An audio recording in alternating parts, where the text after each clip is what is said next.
All right, so we are going to do this piano style. So they have some questions that I did give them beforehand, so they can prepare a little bit. But you guys also have some paper on your chairs that if there's something that you would really like to know about, you can write it on that question and I'll collect them, just kind of show me, and then we'll just anonymously answer some of those questions. And if it's one of those questions, I'm like, I don't know, this is a tough one, I might keep it and we'll do it for a topic for another ladies huddle. But sometimes we're kind of afraid to ask some questions, right? Because like, oh, what would somebody think? But when I used to teach, when I would tell the kids, please ask questions, because I promise you, somebody else in the crowd has that same question, right? That's why we have our be you, be real, right? Because we're not alone, and we'd love to hear from you guys. So if you have some questions, let me know, and we'll get those for later. But first, we'll just go this way. You get to start, and then I'll come back with it. So the first one, I'm going to let you guys introduce yourself and then give one word that describes you. Okay? So give a little bit of detail, name, school, sport, and one word, and that's not easy to do, I know. So my name is Kaylee Gay. Oh, sorry, real quick. You can pull it down when you're talking, if you guys want to, if that helps you guys. Okay. Okay, well, my name is Kaylee Gay. I go to Kennewick High School. I play soccer and I run track. And one word that would describe me as a person would be determined. Determined. My name is Mason Challenge. I'm a senior at Michigan High School. Go Braves. Go Braves. And I have done, it seems like every sport under the sun, but volleyball, track, and then CrossFit. I don't know. And my word would be purpose. Lance. My name is Maddie. I go to Richard High School and I run cross country and track. And I actually asked my friends what word they would describe me, and they chose unwavering. So that's what we're gonna go with. That's nice. My name is Peyton Moore. I go to Richmond High School. I run cross country, track and field, and play club volleyball. And I also asked my friends to choose a word to describe me, and they chose hilarious. That's awesome. I'm Abby Wilson. I go to Seawarner High School and I play soccer, track, and bowling. One word to describe me I would use is devoted.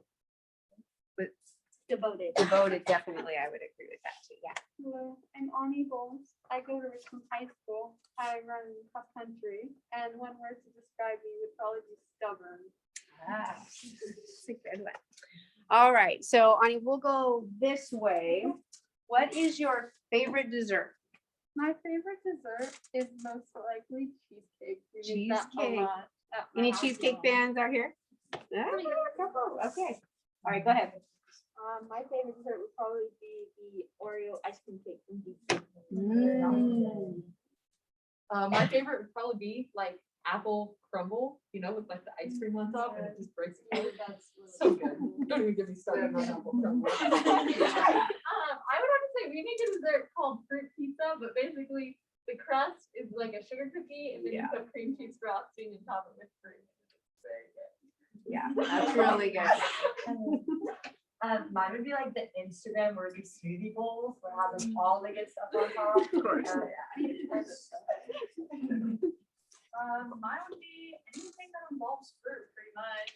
I love crumbles and pies and pretty much anything you can imagine with fruit. I love it.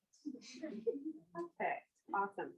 All right, we'll come back down with you, Kaylee. We'll start. So, what, Kaylee, would you tell your younger self? If you could go back to middle school, if you could go back to high school, what would you tell yourself? What do you wish you would have known back then that you now know?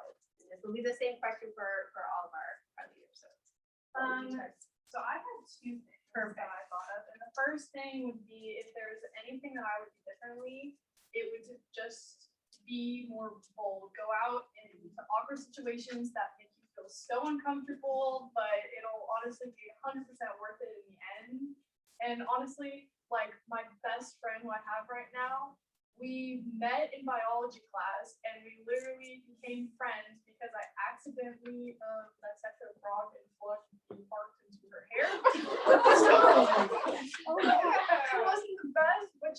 was in an awkward situation and now we're best friends. And so I would just, The Lord redeemed it, right? yes, just don't be afraid. If you're terrified to do something, just be like, okay, I'm gonna do this and I don't know what I'm doing.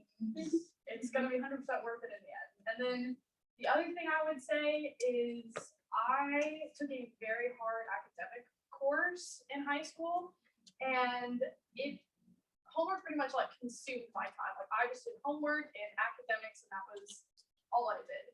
And so something that I would definitely do differently in high school is just make sure you take time for yourself. Do something that's fun. Say, you know what, I'm not gonna do homework tonight. I'm gonna go have a me day or do something. Just don't be so focused on academics.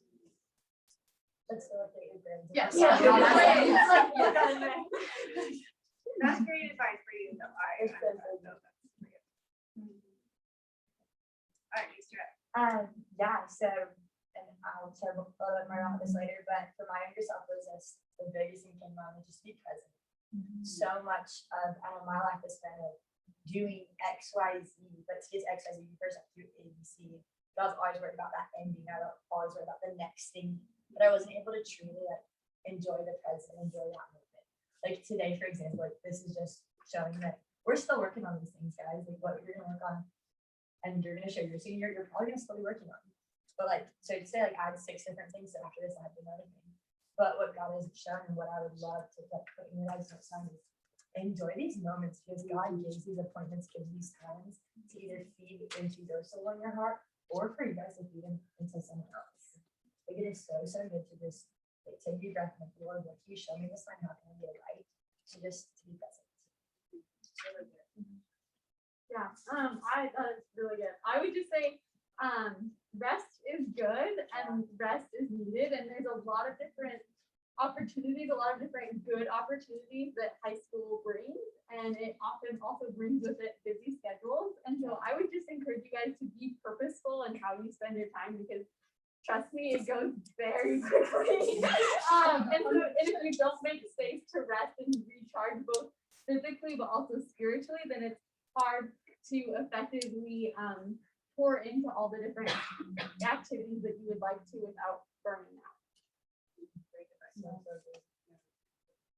My big thing when I saw this question was I wanted to find my circle earlier, my circle of friends, my people, because especially in middle school and early high school, I kind of had a bad tendency, and I still do sometimes, where I kind of go towards like people pleasing, where I like see someone and I'm like, oh, I want to be their friends. What can I do to like be their friends? How can I like change myself, shift what I do to like make them like me and all that stuff, to try to like get as many friends as I could get, and like how that would kind of bring some meaning into my life. And looking back on that, those were like the times that I felt actually like the loneliest and the least happy, because I didn't really have people that like truly knew me for me. So if I could go back and tell my younger self something, it'd be like, your value and your worth does not come from how many friends you have. Find your circle, find your few people.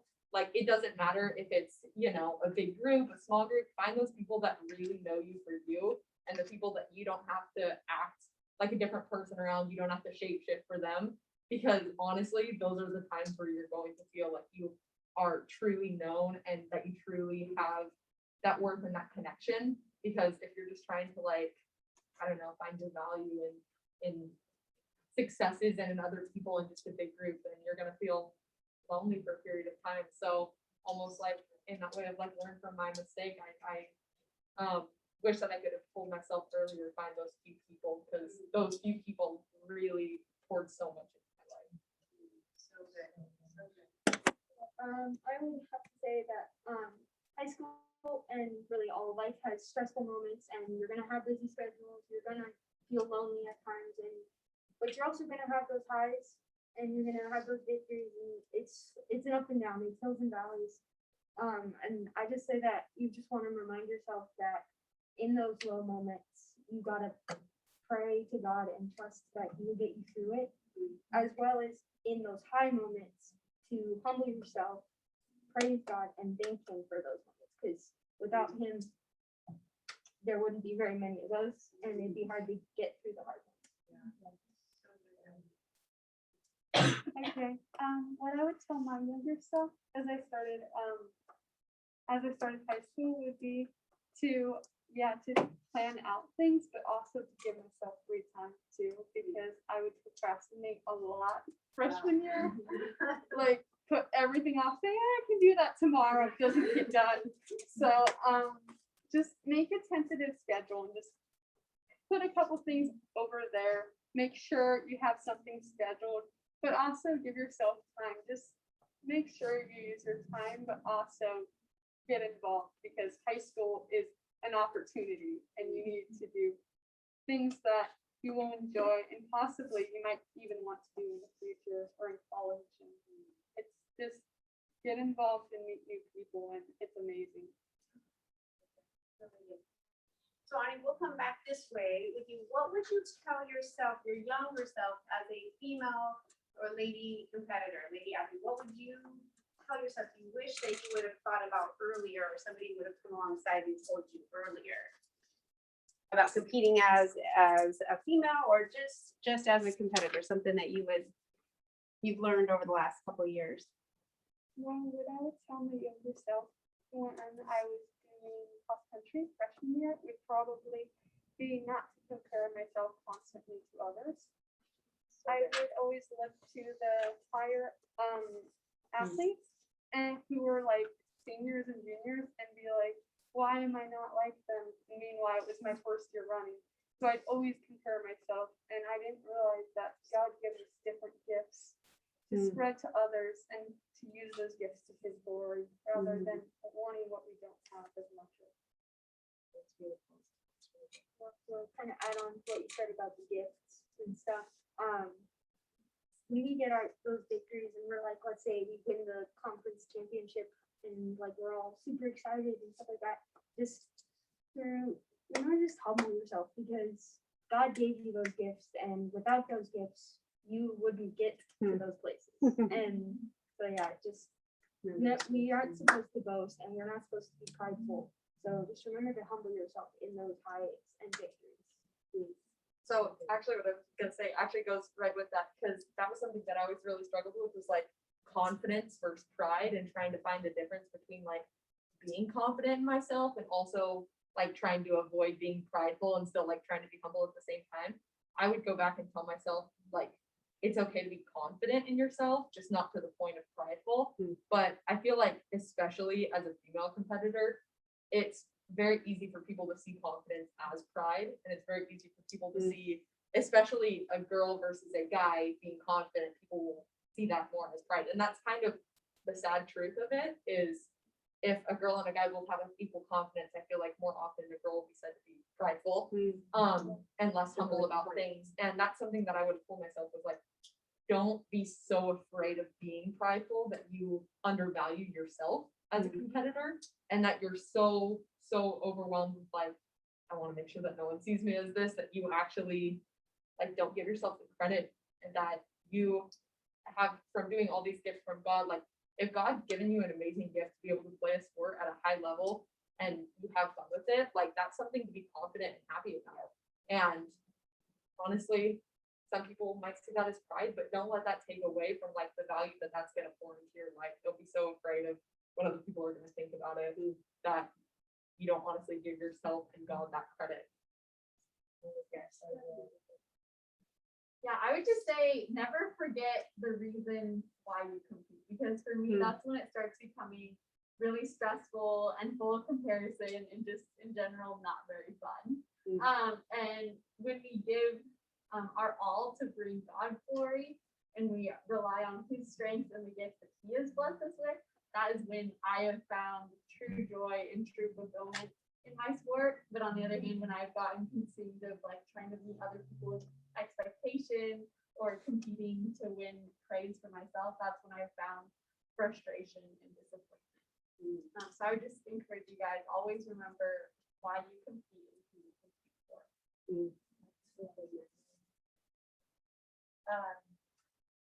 What I tell my younger self is that you're not defined by what you can and can't do in the classroom or on the field. And I know that like that gets preached into you guys enough here, probably by your coaches and parents too. But it is such a slippery slope to like put that confidence of what Peyton said to all of that, because I mean you're the athletes on campus, right? Wear letterman jackets and like, oh, how was your game? like if you had a bad game, like, oh, I'm gonna do good. And you guys just know that you're defined by so much more than that. Like you're called more precious than through these, like all of the stuff that God has made you for, but He's blessed you with those gifts, like they said, to bring glory to Him through a sport. And how cool is that? But it should really be really cognitive of that you're not defined by that scoreboard or what's going on. At the same time.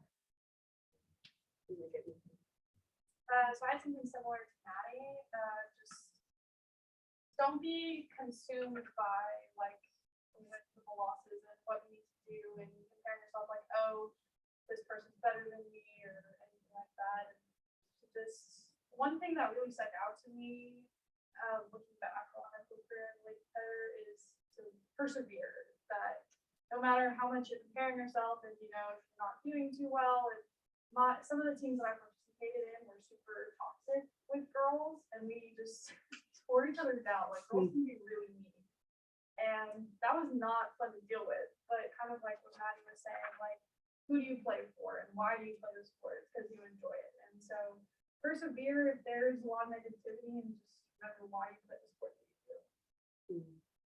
So good. Girls, I just want to tell you right now, all the wisdom that you're just sharing is just amazing. Like, honestly, it is incredible. That question, you guys, so we talked about, because we're athletes in here, so I got that in there, but there's so many parts of athletics and sports and competing that mirrors life, right? It's like a little mini session when you're in a 4-quarter game. You have ups and downs and wins and losses and struggles, right? But every single thing that you guys said, the comparison, remember your why, who you're playing for, that's life too. Where's your value? Where are you got all of that is, and then like what Mason said, remember where your value lies. It's not in what you do.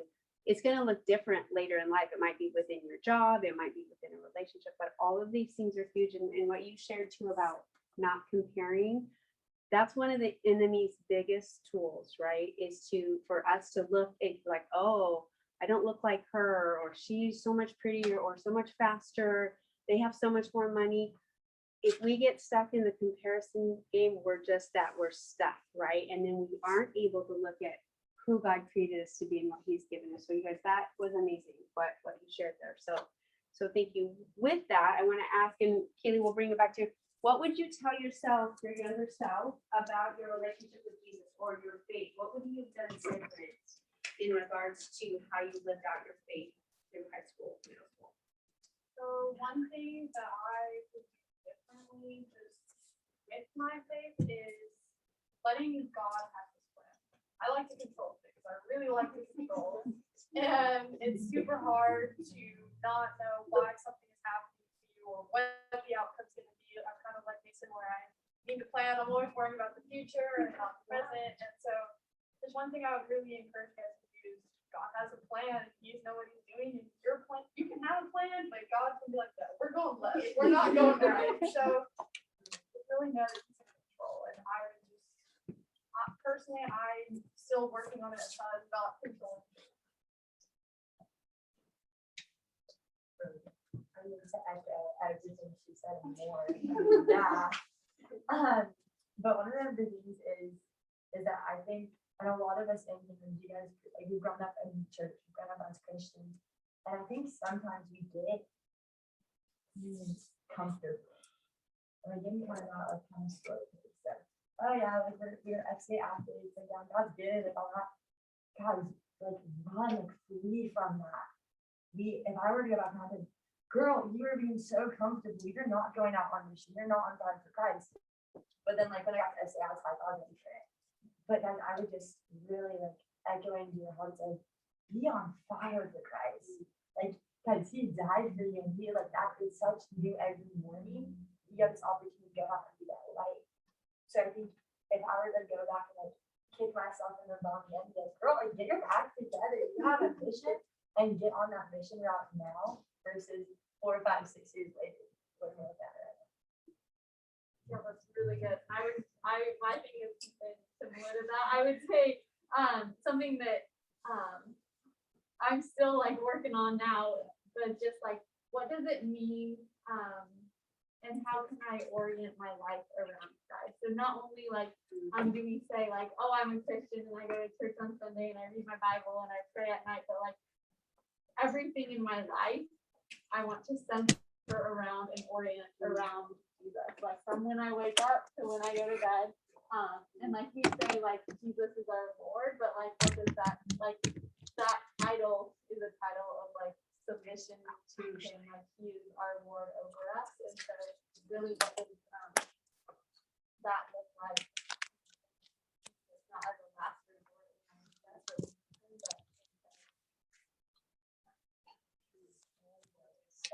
we do, so I actually found my faith like freshman, sophomore year. It wasn't like I've had no faith my entire life.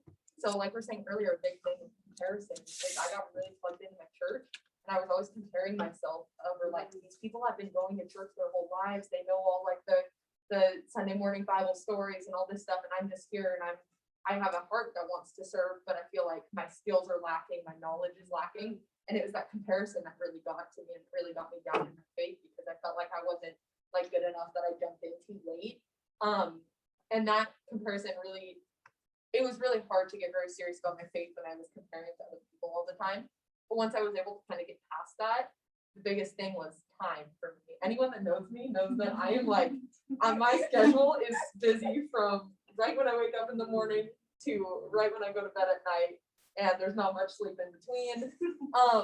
But intentionally making time for God, not just having it be like oh, well, I have 30 minutes in between this and this that I can dedicate to God. Like actually going out of your way and making time. If I would have known that earlier, that would have been like so much more time that I could have had with God, and looking back on it, like it's a good lesson to learn. I'm happy that I'm learning it now.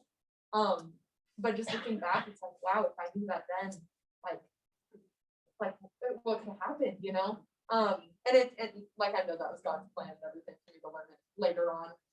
But just that comparison, just making time for God, not trying to squeeze him into busy schedules, because as athletes we have very busy schedules.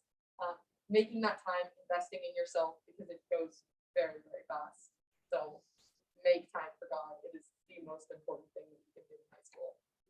Thank you for sharing that about the comparison within our faith. I think that is something that has to be very careful. I think all of us have fallen into that in some way or another. So I really appreciate sharing that. I actually want to share a story, like from the Bible. It's the one where Moses takes the Israelites out of Egypt when he is talking to the Lord.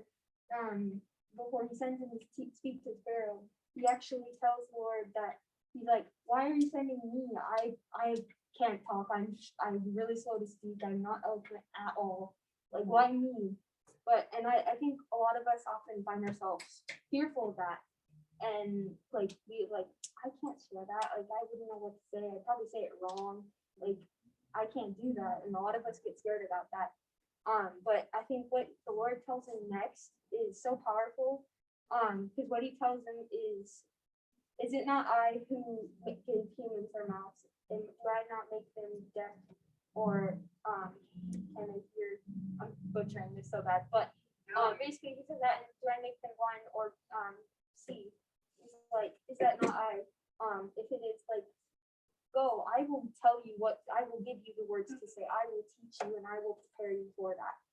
And I just think that's so powerful, and that's something I wish I had realized sooner, because I mean, if I probably have done so much more in the last several years of my life if I'd known that. So, yeah. If I could do high school again, I would, well, when I was competing, I'd probably remind myself that God is the one who gave me the gifts that I have. Because on the flip side of comparing myself, I would often kind of be like, "Ooh, I did good," and not say God gave me this. Or when people say good job, I'd say thanks and get all happy, instead of saying God gave me this gift and it's him who is using me to show you what he has done. Guys, this is amazing. You guys are very wise beyond your years. And a couple of you have mentioned, like, and we're still working through this. The adults that are in the room, we're still working on it, right? It is a lifetime and a journey of that. But what I love is that the Lord's patient and he takes every part of our journey so that we can learn about him, we can learn about ourselves, we can learn about each other. So I want to give you guys one more opportunity. We'll come back if there's something else that you're like, I just really want to share this. And then while you're doing that, I'll just go around and reflect and see if there's some other questions that we have. Go ahead, Anna, you can come back to it.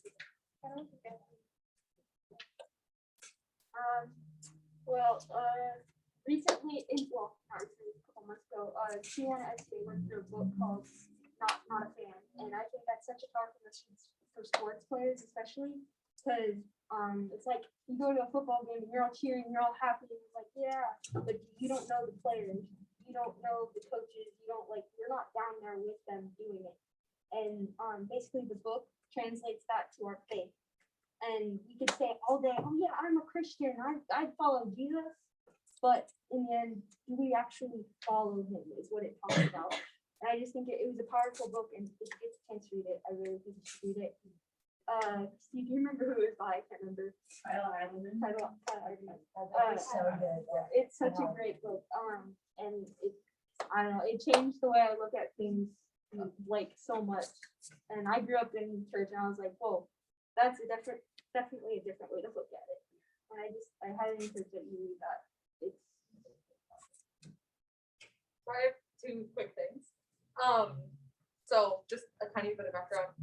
When I got plugged into church, I actually got plugged in an interesting way. I really fell in love with church tech and the environment of like the behind the scenes, like the worship, the tech, the service, the program, all of it. And that's how I was able to express my faith. The one thing that I would like to share is just live your faith confidently, whatever it looks like, because this is not what I thought my faith would look like. I'm like the only girl on my tech team, and I'm a high school girl on a team of like a bunch of 20-year-old guys. Just live your faith confidently and be proud of what all the gifts that God's given you, because I had no idea that this is where God was going to lead me. And sometimes, like, again, that comparison of like, I don't know if I necessarily fit in here. You just have to be confident with the gifts that God's given you. And it took me a while to be like, I wonder why God's putting this on my heart and this in my life. And these doors are opening. Whatever it is, just trust that he has a plan and live it with some confidence. Because honestly, it's like God knows that his plan for you is going to be good. And even if you're confused about it, like that's like someone with all the answers of the test looking at your test and being like, yeah, you got it. Like you would trust them because they have all the answers. So live it confidently and don't be ashamed of any of the gifts, any of the talents that God's put on your heart. And the last quick thing that I have, which might not be that quick, but just rest. Especially being so plugged in with serving and working at a church, it's very hard to make time to be spiritually fed myself, because every time I'm at church, every time I'm in a program, I'm just wanting to give and give. And just make sure that you're taking time to rest and that you're refueling yourselves, that you're putting more in your heart and your mind spiritually, and emotionally and physically too, just because rest is so important. And I know that you think like all this time that you have that you just want to give it, you're going to be able to give so much more when you're full yourself. So that's what I have. So good. So good. Yeah, I would just say that there are probably going to be a lot of times in your high school years, but also just in life, where you are faced with making a decision and you feel that familiar tug in your heart pulling you in a certain direction. And so you know what you should do, but whether it's fear or peer pressure or pride or something else that's just making you hesitate. And I've had that happen to me so many times, and I'm just gonna be honest and say sometimes I listen to the Holy Spirit, that conviction in my heart, and other times I have not. And I have never regretted the first, but I often regret the times where I do not do what I know I should have done. So I would just encourage you guys, even if it's uncomfortable, to always just do what you know in your heart is right. So good. That's really good. I mean, just to like jump off of that, I have a few little nuggets that take right off of that. Our culture right now, sometimes things that you know in your heart aren't right are seen by the culture as being right. And guys, it's hard. Like it is so hard. I mean, those in the room who are adults, like you guys can attest to it, but we're growing up in a whole different age as well, where we have smartphones that have the world at our fingertips, right? So we're gonna be faced all these different things that the world is gonna say, oh yeah, that's fine. But us as Christians and us as sons and daughters of the Lord, like we're given that opportunity. We know that like we know it's better for us somewhere else. So just be really confident and stand true in that. My other two nuggets to them, because they're so good. Don't get, because a lot of your essay is like you guys are what we do, what we're sitting up here doing normally. Everyone's teaching, everyone's praising the Lord, getting up on that stand. However, don't get too busy talking about God when you don't put time and don't like forget to talk to God too. That's like my biggest fault is I love working ministry, kind of with Peyton, same thing. It brings me joy, but sometimes you get home and talking about God all day and then talk to God. So that'd be my one nugget. The other one is that you're most yourself when you're acting with purpose, not with position. Like kind of what I talked about earlier, and how I was always like looking forward to the next thing. Like you have this purpose, and that purpose has been placed on your heart for a reason based on the gifts that God has given you. And in that way, you are put in a position that you're in to be able to be that life. Whether you're in high school, I think you said earlier, whatever I can do to get out of high school. Well, this position is such a beautiful one because there's not very many times in your life where you're going to get on a mission field where everyone is the same age as you and everyone's going through the same thing as you. So what a cool way to use your purpose in the position you're in to feel that. Really good. Really good. So my piece of advice, like one thing that really hit me, I would probably say in the last few months, is that in your high school years and your middle school years, like this is last couple years you're going to be with your family. And when you go to college, it'll most likely be the last time you're living with your family and being a part of, I mean, not that you can't be a part of their lives, just living with everybody. And so something that I would just really encourage is just make sure you take time, like everyone said, our schedules are busy. You're out doing sports, you have to do school, you're hanging out with friends. And a lot of the time it's cooler to hang out with your friends than with your family or siblings. And don't get me wrong, so this can be annoying, but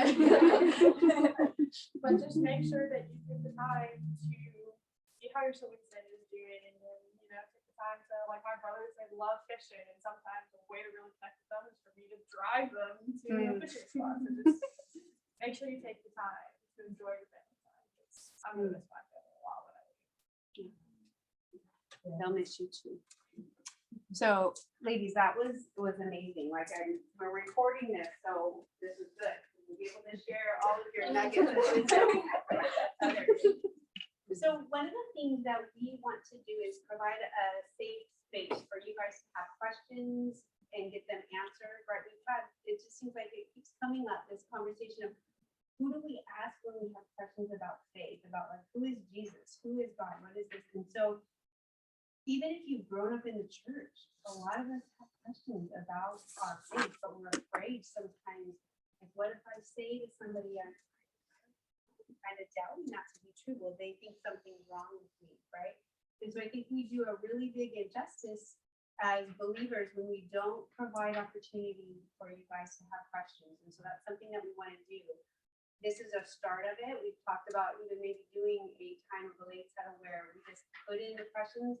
And then the next time we meet, we're going to dig into those questions and ask that. But I want to encourage you guys that all this wisdom that these ladies got is by what they've learned through experiencing, what people have been pouring into them. And a lot of times we learn a lot earlier too if we don't hesitate in asking questions. So please don't ever be afraid to ask the question. We want this to be a place where you can do that. Normally we break out into our small groups and you guys have time to do that as well. But we have some questions that I think we'll kind of gear that a little bit, get us started in that, and we'll continue that as well. But I'm going to start off. So how we're going to do this, we have a little bit of time here. I'm going to put a question out, and you guys, more than one of you can answer it, or if someone's like, I'm not touching that one, I have no idea, that's okay too. But I think that, well, there's some wonderful questions here, but I think this will be a good one, and I think probably everyone will want to know this. What do you all think about dating in high school?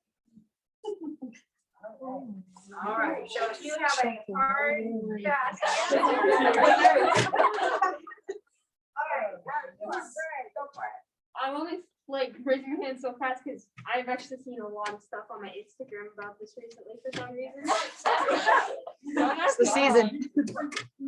But yeah, I just want to say, dating. Personally, I don't think it's wrong, but obviously there are limits that the Bible plays out. I can't remember all the places, but obviously they're in there. But yeah, you just think about dating as like you're cultivating a friendship. You want to get to know them and stuff like that. But also at the same time, before you even meet someone, you just gotta pray to God that He will give you someone, and just know that the guy He's gonna give you is most likely praying for you too. So you just have to be patient and know that God will give you someone who will help you grow a good family and just help you grow in Christ as well. Is that? Anyone else want to tackle the, yeah, Bonnie, go ahead. So I've seen this a lot too. What I would recommend though is staying with your faith when you're dating, because otherwise it kind of drags you down and drags your focus away from where it is and becomes like a great distraction. And it often makes it difficult to focus on God and rather, oh, do they like me? Is this going on? Just everything. And like, Anyone else? Please. So I think, so our culture is like kind of like I thought earlier, like sees dating so differently than what the Bible says dating is, right? And like you guys are all in high school, you see the differences, you see that change, but just like know that you guys are each so incredibly valuable, not only to like God in heaven, but just who you are, like there's not a guy I know who's worth thinking of going to. Nope. But just know that your word is so held and so treasured by so much that don't let anyone just come and take that. Like have your eyes so set on the Lord and so set for the thing that He has for you that the only reason you're gonna look down on a boy is because God said, hey, this is the one. So just like really have them hearts. I know it's hard. I know boys are cute. I get it, guys. You want to date a star like basketball footballers. I get it. But just know that what you're worth is so much more than a letter jacket and right now. Okay. Yeah, I just echo that too. You are a treasure. You must be treated like the treasure that God sees you in. And if they don't treasure your heart, if they don't take care of you, it's not the right time. And so yeah, be patient and trust. I love that. Okay, so this one, I think this is a great question, and I think that this is a question that a lot of people have. So okay, so if you don't necessarily have a good relationship with God or not sure about that, how do you know that He has a path just for you? How do you find it? And how do you follow that path? Okay, a beautiful question. Wonderful question. Yeah. Okay, so this resonates with me a lot, because like I said, I found my faith later on, and I had like a ton of doubts about it, because I went through like a period of 2 years in middle school going into high school where it was really rough. I had not found God, and then a lot of things happened and I found God. Well, it was kind of hard because I hadn't went to church my whole life. My family necessarily hadn't, pushed me to go to church my whole life. And I had a lot of doubts about like, what is this whole faith thing, and how do I handle it? How do I know like how to connect with God? Because He's not like a person and all this like Can't stuff. see him. Yeah, but you can't see Him and all this stuff. And it was very difficult for me to figure it out. And I think the biggest thing that I learned through that was trust was the one thing that guided me through it. And it wasn't necessarily like, it is similar to trust that we have in a friend, but it goes even deeper than that. That's where that faith really comes in. And it's a trust that you literally cannot see anything that's going to happen in the future. Like, we cannot see from the next word that I say on at all, but we just have to know that God knows what's going to happen and that God has such good intentions for our lives. And we will go through a lot of ups and downs. I have went through massive ups and downs with my faith, periods where I didn't even know if I was going to continue with my faith, the periods where I'm like, this is it. This is every single day I'm dedicated to God, like that high after like a church camp and stuff. And it just comes down to God is there through the ups and downs with us, and He knows He is that consistent piece of our lives And it's so much easier to just say that than actually do it. So you need to just say like, I'm gonna trust God, he has a plan for my life. But look for those little acts of love that he gives to us every single day. Let that be your reassurance, because even in those down periods, like he gives us so many little acts of kindness, just in like a person giving you a compliment, like when you're walking by them at school or something, like those little things, let that be the sign that like God's got me. And even in this period of doubt and unsureness and maybe even like being scared about what's going to happen next, let those little acts of love remind you that like God really does have a plan for your life and he's got you. Anybody else want to add on it? I think that is really good. I just have one little thing to add, but I think that was super good. The one thing that I would add is I think sometimes like we know in our head that God knows everything and that God knows everything we've done and everything that we think about, but sometimes in our prayers we still feel this urge to be like, to almost act like, or like present to God our perfection that we've got it all. But just like if you are wrestling like in a season of doubt, don't be afraid to go to God and be like, God, I am doubting right now, but I want you to give me faith to trust what you say. Like give me that faith, and like don't be scared.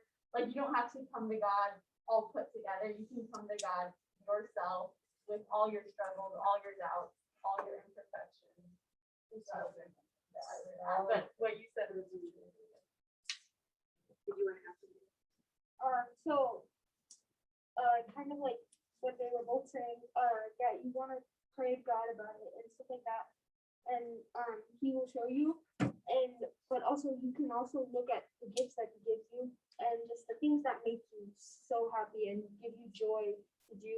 And you can put those together to find it, kind of. But also obviously you want to rely most on Jesus and what he shows you in your life, and to just know, this is something that Amy actually told me, your path will change, and over time you'll be like, this is where I'm going to go, and you'll get there and you'll do it for a while, but it will change as you go through it as well, and you just have to trust that God will get you there. On that curvy journey line, right? Not a straight shot. There was this one comparison I read about when I was a kid that really helped me. It was about how the role came to be. It said a pastor was talking to an atheist about how his watch came to be, and he's like, did your watch happen to come together imperfectly? He's like, no, and he finally admitted a watchmaker had to make it. Just like that watch, we're all very different, and he's all made us for a special purpose. And even identical twins have different DNA and different fingerprints, which means it takes time out for each of us.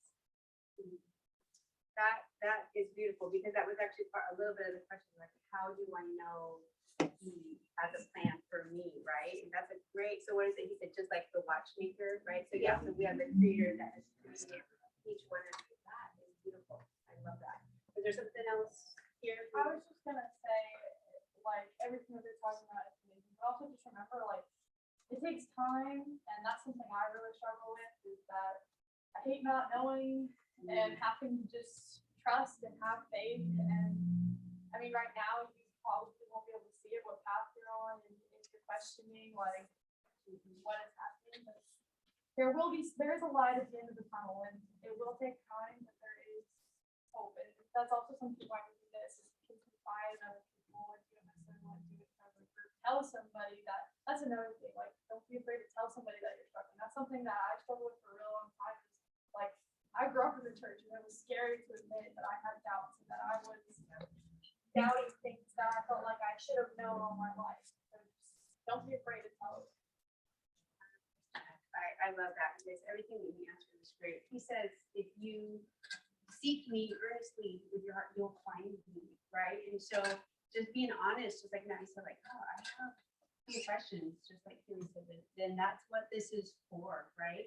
And do not be afraid, guys. I want you guys to understand that this is a place for the adults that are here. If you have questions, we want to answer those. Finding the truth, and there's so many ways to do it. Reading in the Bible, finding books, there's Camille and we started reading some books lately, right? Case for Christ, Case for Creator, right? That answer some of those questions. It helps when you're reading through, you're like, I'm not alone. I'm not the only one that has questions about this. So I love it. I love that you guys are asking this. This one, I think that is really important. I think the social piece of school is huge. So kind of, was it hard to find and keep friendships in high school? What was that like for you? So if you guys want to talk a little bit on the friendships, I know that piece is huge. So Ani, and then I think Maddie, or Mason, were you gonna share? Okay. Well, it was kind of hard depending on the friendship, but I realized the places where I truly fit in were the people who were willing to listen, who are already Christians, or people who wouldn't get down on me because of my beliefs. And I realized that expressing your beliefs, it's perfectly fine. In fact, God encourages us to go make disciples. So losing friendships, while it's not a good thing, it is a part of life, especially when people might either one ridicule you for your beliefs, or two because they might just think, oh, you're a Christian and I'm this, so we can't really be friends. Yeah, so it's tough sometimes, right? Being bold with your faith. That was actually another one of these questions, like, how is it to be bold with your faith and share that? So it can be hard, right? Because you're kind of feeling like you have to stand alone sometimes. So if you want to. I mean, a lot of you know my story here, but I mean, that's like one of the biggest things I struggled with was friendships. Like being a people person, I like this tonight. Oh, that's why I was so happy. But so just like kind of what Ani said too, being bold and people are going to view you differently because of who you are and because of your values. But at the same time, you're not going to get involved in everything because of that. And as someone who like struggle with rejection, struggle with people pleasing, that's hard. And just like all that, of know that God has that like friends group. Maybe it's not like being like the most popular at school. Maybe it's not having the same thing, but it's gonna be like those one or two people that always check you out. There's gonna be those one or two people who you didn't know were in the woodwork. It's gonna be those one or two people who are gonna be constantly there, and God just gonna put them on your heart. And guys, I'm 18 years old, and I feel like I'm just getting my best friend now. If that makes sense. And it's so hard, and it hurts to lose friendships. Like, guys, it is so worth it to have one or two authentic friends that are just as on fire and passionate for Christ as you are, than to go out and party with 30 or 40 every other night. So good. I have a tiny thing to add, because I really, we guys have talked about this before, we relate a lot with that, So like, much. the people pleasing and the one or two really valuable friends. I actually think that God's kind of done an interesting thing in my life with the friends that I have now, because like complete honesty mode, I used to have a lot of biases against people who were like going to church every single week. And I honestly used to have like a bad misconception that people who went to church every week were hypocrites and all this stuff. And it kind of left like a bad taste in my mouth for the people who were very on fire with their faith. But also on the other end, those people that were like partying every weekend and the people who weren't necessarily making like Christ-focused decisions. And funny enough, my best friends that I have now, God kind of did an interesting thing where he broke down all those biases. He introduced people on both ends of the spectrum where he's like, this is the person, or like, you see this person and this is what you think about them. I'm going to show you a different side of them. And honestly, like in the circle that I have today, like almost all of them are people that I did not think that I would be friends with at all. And now they mean more to me than anything. And I was able to understand them better when I actually was able to admit to myself and to God, like, here's what I thought about them. Thank you for showing me that that's not actually who they were, because it has like introduced these beautiful, amazing people into my life. So just don't have like this bias and let that bias hold you back from a friendship that might be so valuable, because God's putting those people in your life for a reason. So good, so good. I want to add this real quick, so you guys are not going to be able to get to all these questions, but we're going to keep navigating through these. These are excellent. But real quick, and Maddie, I'll probably have you answer this. So if you have friends who look down on your faith, but they are amazing people. You think that you can keep that friendship, or would it be labeled like a toxic relationship that you shouldn't? What do you think? Yeah, well, I actually have had a couple of friendships where I've had to like walk through this. And I would say that no matter what, I would keep loving them and being kind to them and definitely being friendly to them. I think that for both of those friends, they're still my friends today. I think that it might depend a little bit on how much they look down on your faith. Like if it's really like being very toxic, then maybe you distance yourself. I would say distance yourself from them. And I would say make sure, like echoing what Peyton and Mason said, make sure that you have that group of like one or two or however many of it is, close friends that do like push you closer to Christ, that you pray together, you love each other, you serve together, and you hold each other accountable. Make sure you have that group. And then like if you have a friend and they are kind of acting opposed to your faith, like I wouldn't say just drop them in the dust. I would say keep loving them, keep sharing your faith when it comes up, but definitely make sure that you have that closeness to like keep pouring into it. Just to jump on what she was saying a little bit though, is that friend that may look down on her faith, their heart can change. Kind of like what Peyton was saying. Like she had some biases against people who went to church, and eventually her heart changed. And so don't just drop them in the dust because they don't necessarily agree with your faith. Definitely still be friends with them. And just be patient with them, and maybe someday you'll be the person who changes their heart. So good.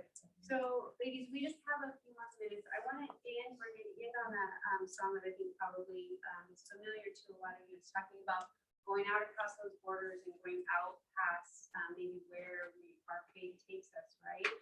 So some of these ladies here are going to be, well, all of you are going to be going into the next step, and it's going to look different, right? So you're going to need that. Some of you are moving into everyday school next week, right? Or some of you have started today. You're going to get starting new school, new grade, you're continually going to be going. So I think this next song is going to help you minister to you guys. But I want to just throw out a couple of these questions. We don't have time tonight, but I want you guys to know that you are not alone in the questions that are being asked. So some of the questions: how is it like being a Christian athlete in your school? How do you navigate sharing God with non-believers? We kind of talked about that. This is an amazing question, and we're going to continue to talk about this. How do you find your identity in Christ? How do you live out with the pressures of life? How do you maintain the standards you have set in and day out? Great question. Here's another. What would make you want to share the Lord with others? What motivates you to do so? Okay, guys, these are great questions. I know. How hard? Okay, so what was the most difficult thing in high school? How did you figure out how to solve that problem? Right? So we're gonna tell you guys, we do something in the summer. We do summer book club.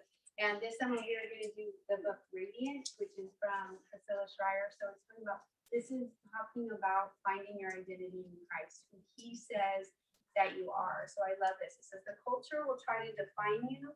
Your past may try to label you. The enemy will seek to deceive you, but no one has the authority to give you your name, your true identity, except your Father. And then I love the verse that she pulls this out of. But I just want you guys to know, those who look to him, that would be the Lord, are radiant. Their faces are never covered with shame.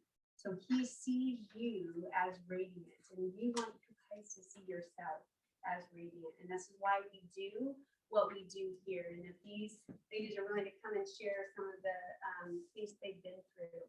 So as we close tonight and we get to worship together, we will address these again in the future. I'll be creative. We'll look at maybe how we're going to do that. But I want you guys to be encouraged that you're not alone. And this is why we do what we're doing. We join community to help each other out. So thank you. All right. Hey, let's give our seniors